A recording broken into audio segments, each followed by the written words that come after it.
Definimos como hardware la parte física, tangible, la que se puede tocar. Vamos con otro elemento del sistema informático, Anthony. Escuchamos la palabra Anthony software. ¿Qué se nos viene a la mente Anthony con el software? Ahí sí viene lo que son sistemas operativos o programas utilitarios, Sistemas como operativos, procesadores de texto. programas utilitarios. Entonces, englobémoslo en una sola palabra, como nos dice Anthony, ¿no? Programas. Porque ahí están los sistemas operativos, los utilitarios, los procesadores de texto, que son parte de los utilitarios, etc. Son programas. Entonces, el software lo vamos a definir como la parte intangible, la que no podemos tocar, las ideas, la codificación, el conjunto de instrucciones que forman un programa, pero que necesariamente está ahí y permite que ese sistema informático trabaje en conjunto, ¿no? Es necesario el software como parte del sistema informático para que este pueda funcionar. Si tenemos un hardware, un computador, y este hardware no tiene programas, por más que lo encendamos, este computador no hace nada, ¿verdad? Lo encendemos y ahí se queda. Ojalá que nunca nos haya pasado, pero para aquellos que nos ha suscitado en algún momento esta experiencia, encendemos el computador y en la pantalla sale no boot, no hay sistema operativo, no hay programa. Entonces el computador no hace nada y ahí se queda en negro. ¿Qué le hace falta? Le hace falta el software, un software específico que permite que este computador entre en estado de operatividad. Que es el programa, el software, en este caso el sistema operativo, como nos decía antes, ¿no? Ya hemos visto hardware y software. Estefanía, vamos a una parte en la que nos vamos a detener un poquito más. Cuando escuchamos la palabra dato, decía, Estefanía, te traigo un dato. A ver, Estefanía, ¿qué se nos viene a la mente? Buenos días, información. Información, ya. Melanie.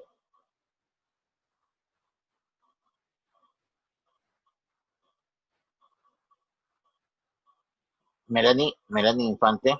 Buenos días. Buenos días. Comunica a la compañera sería la información que nos proporciona el sistema o el computador. Ya. Ojo, vamos a diferenciar bien. La información es el conjunto de datos.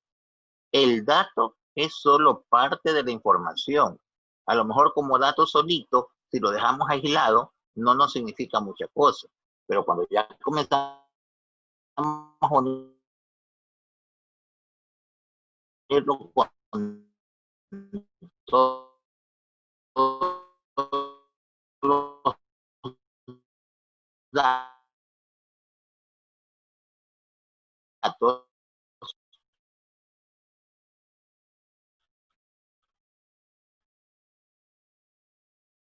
nombre de un cantante.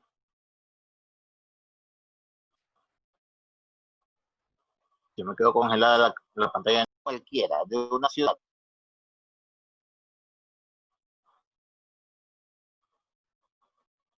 Yomaira Vargas, creo que la tengo también congelada en la pantalla. A ver, Yomaira, ahí ya se movió. Listo, Yomaira. Una ciudad. Cuenca. Cuenca. Analía Polo. Un día. Lunes. Lunes. Fecha.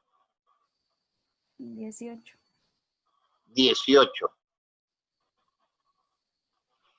Veamos otro compañero por acá. ¿No? Y ya dijimos un día, una fe, dijimos una ciudad, dijimos digamos, nosotros, un lugar público de Cuenca, y aunque no lo conozcamos, imaginemos, un lugar público. Que un parque, algo así. Ya, un parque, dígale un nombre cualquiera, aunque no exista, pero nos vamos a inventar acá. No sé, las Mercedes. Ya, el Parque de las Mercedes, ¿sí? Ojo, cada uno de esos es un dato. Si yo le pregunto a Xiomara Andrade, Amy acaba de decirnos Parque de las Mercedes. ¿Usted escucha? ¿Qué se le viene a la mente con este dato? Solo el Parque de las Mercedes. ¿Qué es el nombre del parque? Nada más. Es el nombre del parque, que de pronto en algún momento que va a Cuenca quiere conocerlo y quiere ir a pasear al parque, ¿verdad? Porque es solo un dato. Y el dato a lo mejor por sí solo, aislado, dejado por allá bien lejito fuera, no tiene a lo mejor un gran impacto en nosotros. Esto es un dato. Pero si comenzamos a unir todos estos datos, va a venir Alex Aarón Cabrera, que es periodista, y Alex va a unir todos los datos y nos va a decir esto, por ejemplo, información. Compañeros, miren esta información, escuchen información.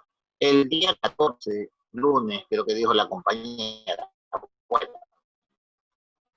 el día, el día lunes 14 va a llegar a la ciudad de Cuenca el cantante Arjona. Va a hacer algunas obras sociales, pero también va a hacer una presentación pública 21 horas. Sí, ya uniendo todos los datos, se cogen cosas, una información, es una parte de la información. Pero si ya los unimos todos, ahora sí tiene sentido, útil para los usuarios. Computación es así. Un dato, el número 2. ¿Qué significa el 2? Otro dato, el 5. Ah, pero si por medio hay un operador, quiero saber cuánto es 2 por 5 y proceso esa información, uno de los datos más el operador, voy a obtener una información útil para el usuario. 2 por 5, 10, ¿verdad? Veamos la siguiente presentación nosotros y continuemos acá con nuestras clases.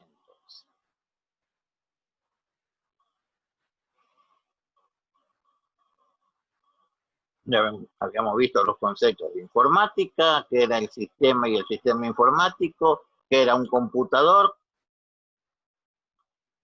perdón, hasta el sistema informático. Y habíamos visto entonces en este momento lo que es el hardware, lo que es el software y lo que es el dato, ¿no? Y finalmente el usuario. ¿Qué es el usuario? Cualquier persona que viene a solicitar o que presta algún servicio, porque hay usuarios internos y externos.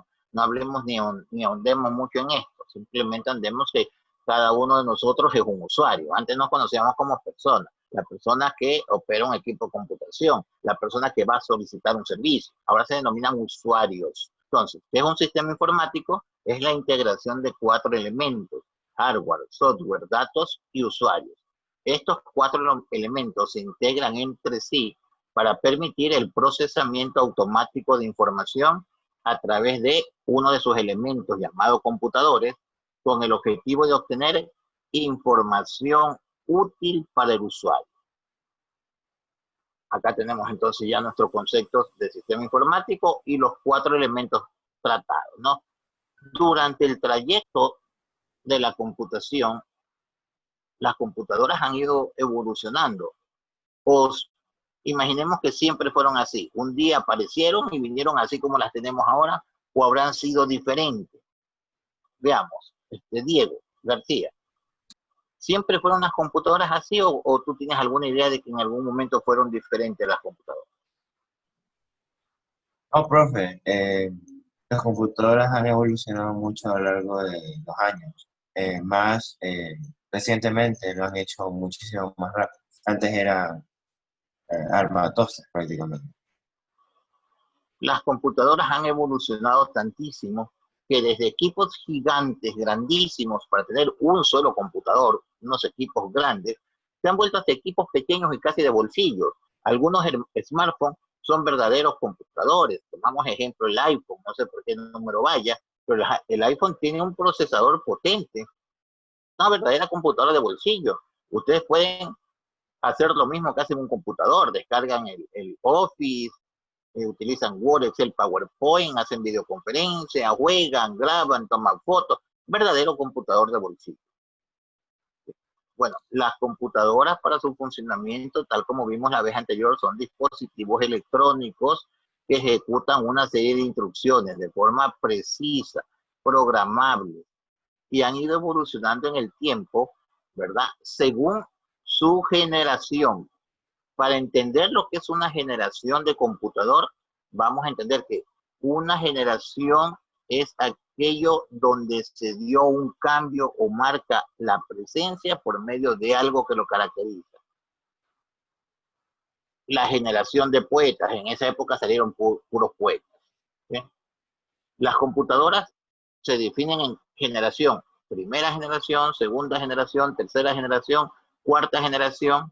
Hay teóricos que dicen que hay la quinta y la sexta generación, pero no están muy de acuerdo. Unos dicen no, no hay 6, otros dicen no, no hay 5, pero todos aceptan que hay 4 generaciones. Vamos a conocer qué es lo que identifica o caracteriza a cada uno. No vamos a entrar muy a fondo, vamos a ver solamente el componente principal de cada generación y algo que lo caracteriza, algo que es común en la primera generación y va diferenciándose de las demás. Los componentes principales de cada una de las generaciones de computador. Veamos.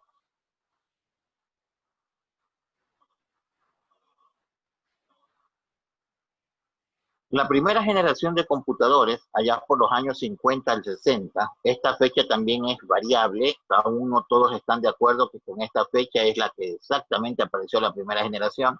Algunos dirán del 50 al 57, otros dirán del 49 al 58, pero entre los años 51 y 58, más o menos en esta etapa, se dio la primera generación de computadores, cuando esos dispositivos electrónicos presentaron el primer componente que los diferenciaba de algo que todavía no existía, pero lo va a diferenciar de los demás. ¿Sí? El componente principal de esta generación son los tubos de vacío, tubos pequeños, tubos medianos y tubos grandes, una gran cantidad de tubos que podía llegar a tener un computador por lo menos 300, 400 o más tubos de vacío. Tal cantidad de tubos, aquí son pequeños, pueden ser tubos grandes, hacían que un computador ocupe una gran cantidad de espacio. Uno de los primeros computadores ocupaba casi un sótano de una universidad. Así del tamaño. ¿Qué podemos obtener con esta cantidad de tubos conectados y funcionando? Aparte de que el primer componente que identificaba a la primera generación es el tubo de vacío, sus características, ¿cuáles pueden ser? Primero, eran equipos sumamente grandes. Segundo, generaban gran calor. Imagínense la cantidad de calor con más de 400 o 500 tubos conectados. Tercero, gran consumo eléctrico. Cuarto, su aplicación científico-militar. Y esto va a ser a lo largo de todas las generaciones, ¿no? Siempre se la va a usar con fin científico y con fin militar. Se programaban en lenguaje de máquina. La información se la almacenaba en tarjetas perforadas y no eran equipos muy fiables. Estos tubos se quemaba uno y teníamos que decirle nosotros a Naomi Pincay, Naomi, anda a ver cuál tubo se quemó. Volvíamos mañana y todavía Naomi seguía probando cuál era el tubo quemado entre los 800, ¿no? La dificultad y la poca fiabilidad de equipos que no eran tan permanentes en su funcionamiento. Sin embargo, esta era la primera computadora, la primera generación de computadoras. Definamos entonces, componente principal, tubo de vacío. Características, equipos grandes, gran generación de calor, gran consumo eléctrico, aplicación científico-militar, se programaba en lenguaje máquina y se almacenaba la información en tarjetas perforadas. Almacenar un poquito de información eran cientos de tarjetas, no había que tener otro cuarto grande para almacenar tal cantidad de información en tarjetitas perforadas. Aparece un componente principal que diferencia esto y cambia la generación. Cada vez que aparezca un componente principal, cambia la generación de computador. La segunda generación de computadores, por aquí hay un dispositivo pequeñito, por aquí hay unos dispositivos pequeñitos, se caracteriza porque su dispositivo principal es el transistor. Transistor. En un lugar donde yo podía poner antes un tubo, ahora puedo poner 60, 80 transistores. ¿Qué se logra con la aparición del transistor? El computador se hace más pequeño en consideración a la primera generación, porque seguía siendo grande, pero en consideración a la primera se hace más pequeño, menos consumo de calor, menos consumo eléctrico, la aplicación sigue siendo científico-militar, pero además de eso también empieza ya la aplicación administrativa para ciertas empresas grandes, sobre todo económicamente, y de gestión. Aparecen lenguajes de programación, ya no solo se programa en lenguaje máquina, se programa en lenguajes como COBOL y Fortran, COBOL para el área comercial y Fortran para el área más científica. El almacenamiento ya no es en tarjetas perforadas, sino en cintas magnéticas. Y el computador se hace un poco más pequeño y más fiable por esto, ¿no? Luego de este circuito, de este transistor, aparece un componente nuevo denominado circuitos integrados. Los circuitos integrados hacen el computador más pequeño, menos generación de calor, menos consumo eléctrico, por el equipo más pequeño, más fiable. La aplicación sigue siendo científico, militar, administrativa, de gestión, pero ahora con el advenimiento de los circuitos integrados, ya las empresas e instituciones, universidades y otras instituciones grandes, ya pueden comenzar a adquirir estos equipos de una manera más fácil. Tampoco no es que tan fácil, compremos 50 de estos, no. Pero ya podían comenzar a obtener estos equipos de computación. Al aparecer ya estos equipos de computación, es necesario variante de software. Hace falta más software. Entonces aparece la multiprogramación y nace la industria del software. Ya no solo COBOL, Fortran o el lenguaje máquina, sino que comienzan a aparecer otros software para la gestión administrativa, ¿no? Entonces ya aparece la industria del software. Alguien dice, mira, qué interesante, esto está popularizándose, necesitan programas, dediquémonos a hacer nosotros los programas, que ellos se dediquen a hacer el hardware, nosotros hacemos el software, ¿no? Finalmente, la cuarta generación llega con el cambio del dispositivo principal por el microprocesador. La cuarta generación se caracteriza porque su componente principal es el microprocesador. Definitivamente, equipos más pequeños, vean los smartphones, los celulares inteligentes, equipos más pequeños, sumamente más pequeños, capaces de procesar con este dispositivo millones de procesos por segundo, equipos más veloces, más fiables, menos consumo eléctrico, casi nada de generación de calor, ¿sí? Y sobre todo eso, la fiabilidad. El almacenamiento, y aquí ya se lo hace por medio de memorias de chip, ya comienzan a aparecer los dispositivos de almacenamiento, ya existen con la cuarta generación de dispositivos de almacenamiento, discos duros que empezaron con una capacidad de 10 megas, y ahora tenemos de teras. ¿Qué podemos hacer con 10 megas? Amy, analicemos, Amy, un momentito, cuando llegaron los computadores en la tercera generación y después a la cuarta, con los primeros discos duros, Amy, de 10 megas. Así era la capacidad de almacenamiento de esos equipos. En la actualidad, si tú escuchas una música, un cantante que te guste, ¿verdad? Y descargas la música de ese cantante, Amy, ¿cuánto en mega más o menos va a pesar ese archivito que tú descargas? 3 megas. No, a lo mejor. Depende de cuánto dure la música. Depende del tiempo de duración, ¿no? Si es una música cortita, 2 megas, supongamos que son una música normal, 3 megas y medio. En una capacidad de almacenamiento de 10 megas no podíamos almacenar 3 músicas. Y se acabó la capacidad de almacenamiento de ese computador. Claro, en esa época no habían los MP3. Estamos haciendo una comparación nomás en capacidad de almacenamiento. Luego esto fue aumentando, 10 megas, 20 megas, 40 megas, 80 megas, 120 megas, 250, 500 megas, ya era bastante. Cuando llegó el gigabyte, entonces era una cosa sorprendente. Hablar ahora de gigabyte, y luego hemos tenido 1 gigabyte, 2 gigabytes, 250 gigabytes, 500 gigabytes, y ahora cuando vamos a comprar un computador, ¿qué vemos? Que hablan es de terabytes, ¿verdad? Entonces, es una capacidad de almacenamiento grande que ya obtenemos en la 4ª generación de computadores. Con el microprocesador, velocidad, fiabilidad, millones de procesos por milisegundo. Eso es la 4ª generación. Volvamos un poquito. Primera generación, componente principal, Brito.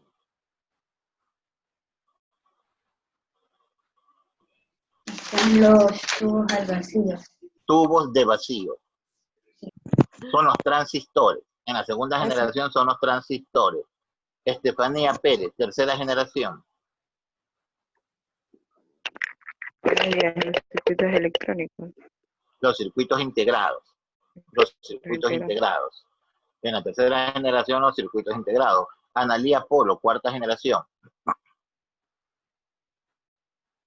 Microprocesador. Microprocesador, ¿no? Ya estamos en la época del microprocesador. Miren ustedes, perdón, vamos a hacer un análisis de los circuitos integrados. Cada uno de ustedes es un circuito, y acá tengo 24 personas. Entonces, Carla escucha los datos. Es un circuito encargado de escuchar. Entonces, vengo y le digo 5. Y Carla le pasa la información a Naomi, que es la encargada de apuntar. Y le dice, Naomi, 5, y Naomi escribe el 5. Van 2 circuitos. Sí. Xiomara es la encargada de consultar qué operación quiere hacer. Y consulta, ¿qué quiere hacer con el 5? Dicen sumar. Y ya 3 circuitos listos para trabajar. Noeli es la encargada de escuchar otro dato. Y escucha el 8. ¿Sí? Génesis es la encargada de decir, ahora sí hagan el proceso. 5 más 8. Y Melanie es la encargada de decir cuánto es 13.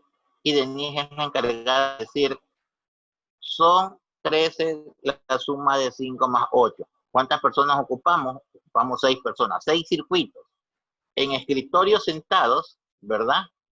Sería una gran cantidad de personas sentadas para un proceso. Los circuitos integrados lo que hacen es coger todas estas personas, unificarlas, integrarlas en un solo circuito, de forma tal que ya no ocupen tanto espacio, a pesar que ya habían hecho más pequeño la computadora. Pero una sola se va a encargar de hacer todo lo que antes hacían varios circuitos. Y luego vengo y le digo yo, por ejemplo, a Yomaira Vargas, que es ahora el circuito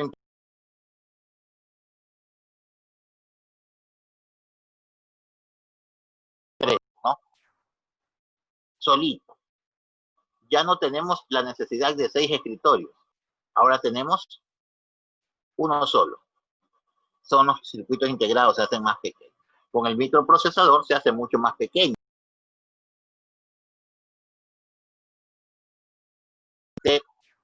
Hace sumas, sino que Yomaira puede procesar cantidad de información por segundo. Digo, Yomaira, 5 más 8 son 13 y se demoró 5 segundos. Acá en un segundo, 20 personas le dicen cuánto es y ella automáticamente da la contestación de 20, porque hace más procesos por segundo. Sí, esa es la potencia y la generación de computadores con la aparición de los componentes principales en cada uno de ellos, ¿no? Cuando vamos a comprar un computador, entonces tenemos que ver algunas características importantes. Y una de ellas es el procesador. Nosotros necesitamos comprar un computador, abrimos y dice, mira, 250, 240 un computador. Vamos a comprarlo, está baratísimo, lo compramos y lo traemos. Pero ¿qué tenemos que ver? La evolución histórica de ese procesador. ¿Qué nos están vendiendo por 240? Y una de ellas es el procesador, el microprocesador. Entonces yo digo, a ver, por 240 ¿qué nos están vendiendo? Le estoy vendiendo un Celeron, procesador Celeron. Entonces nosotros, como ya sabemos que el procesador marca la generación de computadores, la 4ª, lo quiere decir que tenemos que buscar uno de los últimos procesadores. Ahora preguntémonos nosotros, el Celeron, ¿cuándo apareció? Imagínense. 286. Primero, la historia de los procesadores. 8080, 8086, 286, 386, 486, apareció un 586, apareció la familia Pentium, Pentium 1, Pentium 2, Pentium 3, Pentium 4, luego apareció el Pentium MMX, ahí apareció el Celeron. En ese ya van 12 historias de procesadores. El Dual Core, el Core 2 Duo, el Core 2 Quad, y ahora estamos con la familia de los i. Cuando vamos a comprar vemos un computador procesador i3, i5, i7 y Extreme. Entonces cuando nos están vendiendo un computador en 240 con un procesador Celeron, porque es un procesador bastante antiguo y a lo mejor algún programa de los nuevos ya no va a funcionar bien. Y a lo poquito tiempo decimos, cuando lo compré funcionaba bien, pero no tiene ni 2 meses y este computador ya se hizo lento. Porque ese procesador no es tan potente para el software nuevo que aparece, ¿no? Entonces más o menos así tenemos que enfocar nuestra visión cuando vamos a comprar algo. En la evolución histórica de los computadores y en los procesadores, que es lo que está últimamente acá marcando la diferencia. Veamos comentarios. Eddie Intriago. Eddie, un comentario sobre la evolución histórica de los computadores. Solamente estamos viendo 4 generaciones y los componentes básicos. Hay quien dice, no, hay 5 generaciones, otros que dicen, no, hay 6, estamos con la inteligencia artificial, con la teoría del caos, etcétera. No. Nosotros tratamos solamente 4 componentes. Veamos con Eddie. Eddie Intriago.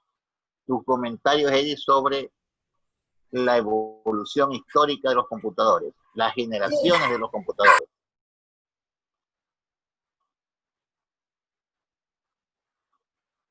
Abre el micrófono porque no te escucho.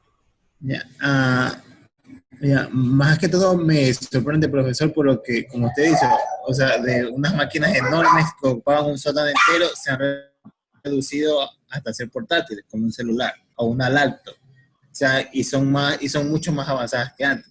Tienen más de, ya no existe solo el megabyte, existe ya hasta los 8 terabytes, mucho más que eso, capacidad de almacenamiento, y son mucho más rápidas que antes, por los nuevos componentes que existen. Hubo una época en la que disparó el cambio, hace pocos años. Algo pasó que el cambio se dio vertiginosamente y de pronto tenemos estos equipos, ¿no? Veamos, analizando todo esto y analizando que un computador es una máquina programable que ejecuta instrucciones, un conjunto de instrucciones llamadas programas, un microondas es un computador. Carla Sánchez. Yo opino que sí, porque igual tiene Igual que es uno... hardware. ¿Mande? Igual es hardware. Es Sí. físico. Y igual uno programa el tiempo que uno necesita para calentar algo. Igual uno programa, ¿no? Pone algo y le pone ahí 3 minutos y clic en el botón ejecutar. Está Sí. programando. Y ese microondas va a cumplir de forma precisa las instrucciones. Es decir, ¿cuáles son las instrucciones? Durante esos 3 minutos, de vuelta y envíe microondas sobre ese objeto para que lo caliente. Terminados los 3 minutos, detenga la acción de emisión de microondas, detenga el giro del plato, encienda la luz y suene ¡ting! Para que la persona o el usuario se dé por enterado que la acción terminó. Conjunto de instrucciones precisas. En un computador, nos decía Carla que sí, ¿no? A lo mejor no con la misma potencia de nuestro computador de escritorio, de nuestro smartphone, pero bien lejito, un computador bien lejano, al cual le faltaría para igualar a lo que nosotros tenemos, poderle agregar software diferente, ¿no? Es decir, ahora le voy a poner otro software para que este microondas me permita también digitar y poder ver en pantalla, por poner un ejemplo. Entonces es algo bastante lejano. Se acerca en lo básico, en las características más cercanas al concepto básico de computador, pero bastante lejano. En los autos, no. Cuando vas a comprar el auto, no ese que está soñando hace bastante tiempo, ¿no? Y ya lo tiene visto con tiempo, que sabe que lo va a pedir hasta el color azul, etcétera. ¿Qué le dice el vendedor? Mire, el auto tiene las siguientes características. Le dice todo y al final le dice, y computador a bordo. ¿Será que nos va a dar una laptop por ahí todo el tiempo en el acto escribiendo, vamos a tener un PC de escritorio ahí. Enoch, ¿qué idea se nos viene cuando nos dice el vendedor, Enoch, y computador a bordo? Bueno, no sé mucho de compras de carro, pero yo en mi imaginación creo que es bien instalado un programa o un computador en el auto. Viene instalado un hardware, porque ese es el concepto del computador. Viene instalado un dispositivo físico que suele estar dentro de la máquina y que los delincuentes es lo que buscan llevarse, ¿verdad? Un dispositivo físico que tiene un conjunto de instrucciones programable y que ejecuta esas instrucciones de manera precisa. Es un computador, por eso le ponen computador a bordo. ¿Cuáles son las instrucciones? Enciende el auto y el computador de a bordo comienza a funcionar. Lo primero, análisis y escaneo total del vehículo. Va, el aceite está bien, el motor está funcionando, esto pasa así. Y si hay algún tipo de observación, le manda en el panel del conductor la luz y le prende el icono de observación. Falta aceite. Durante todo el trayecto va manejando, calienta mucho el motor, alta temperatura. El computador de a bordo va haciendo todo el trabajo. Es un computador.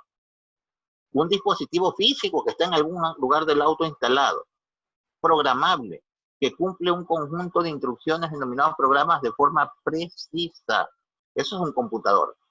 No solamente lo que tenemos acá. El de acá es de más prestaciones, por supuesto. Podemos ponerle cualquier cantidad de programas encima y hacer muchas más cosas. Pero ese es el concepto de computador y la evolución histórica de los computadores.